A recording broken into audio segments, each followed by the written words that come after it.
Je- Monsieur le Président, vous avez cité le ministre de la Justice sans le citer. Justement, je voudrais poser une question à son sujet.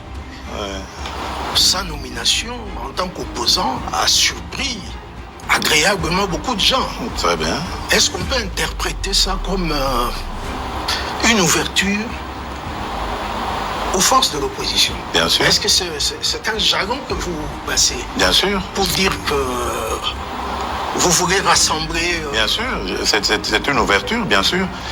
Dernièrement, j'ai reçu, pour l'anecdote, les évêques de la Cinco, le jour où ils ont élu leur nouveau président, leur nouveau bureau.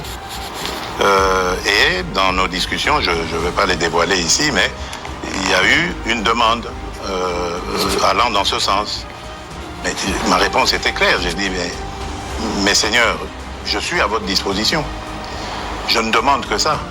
Mais dites-moi, comment vais-je m'y prendre?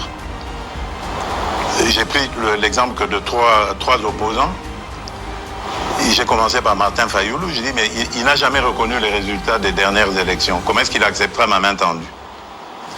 Moïse Katumbi était prêt à faire la même chose, ou il avait même fait la même chose, mais grâce, évidemment, à la pression des siens, il a accepté qu'il rentre dans les institutions, mais lui reste borderline. Joseph Kabila, n'en parlons pas. Lui, il a carrément boycotté les élections et prépare une insurrection, parce que l'AFC, c'est lui. Donc, dites-moi, je fais quoi? Je n'avais pas eu de réponse. Mais j'ai parlé d'autres qui sont plus conviviaux, plus participatifs. Et je rends ici, par exemple, hommage à quelqu'un comme Adolphe Muzito, et même un petit peu le docteur Mukwege aussi, qui fait, malgré leur position d'opposants, qui font parfois de commentaires objectifs. Quand quelque chose va, ils applaudissent, ils sont contents. Le docteur Mukwege avait reçu une délégation du FONAREV encourageant, promettant de s'impliquer dans le combat du FONAREV, qui n'a rien à voir avec la politique. Ce sont nos victimes que nous voulons aider. Ce sont ces monstruosités que nous ne voulons plus revoir dans notre pays. Voilà un patriote qui se dit, au-delà de mes penchants politiques, j'y vais. J'aurais aimé que tout cela vienne se dire, on nous attaque par le Rwanda injustement, liguons-nous autour du président et combattons. Mais non, malgré ça, il y en a qui collaborent, l'AFC collabore avec le Rwanda contre la République démocratique du Congo. Monsieur Muzito, hommage à lui, lorsque nous avons terminé la 6e revue avec le FMI. Premier fait dans l'histoire de la République démocratique du Congo. Jamais les revues avec le FMI n'avaient été jusqu'à leur terme dans notre pays. C'est la première fois que ce gouvernement arrive, et c'était sous la direction du ministre des Finances, Nicolas Kazadi, que l'on jette en pâture aujourd'hui. Après la situation là, je voudrais parler avec vous de tous ces scandales financiers, avérés ou supposés.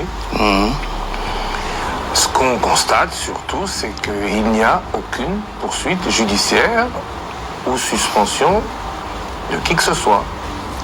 Pourquoi la justice ne répond pas? Bon, écoutez, d'abord, le travail de la justice consiste à faire des enquêtes. Je crois qu'il faut faire très attention. Ne tombons pas dans la facilité, dans l'invective. Et c'est ça que je déplore avec ces fameux réseaux sociaux. Parce qu'on peut, comme ça, à cause des réseaux sociaux, vous défaire l'honneur et la dignité d'un individu. Moi, je tiens beaucoup à ces choses-là. Vous ne me verrez jamais humilier quelqu'un, même si c'est mon pire des ennemis. Je n'aime pas ça. J'ai toujours un brin de respect pour la personne. Or, les réseaux sociaux, ce n'est plus ça. Il suffit qu'on cite votre nom, Lusaku et nos voleurs, ça y est. Si c'est bien mis en place, ça y est, vous êtes condamné, c'est terminé. Donc, laissez à la justice le soin de faire son travail. Mais j'aimerais dire quelque chose à propos de toutes ces affaires. Mais moi, je m'en réjouis. Je m'en réjouis parce que ça n'existait pas dans ce pays-là. Pourtant, des affaires, il y en a. Dans les casseroles, là. Et là, je suis déterminé. Vous avez vu le ministre qui est là, il a cette mission. On va ouvrir les placards et on va sortir les cadavres des placards.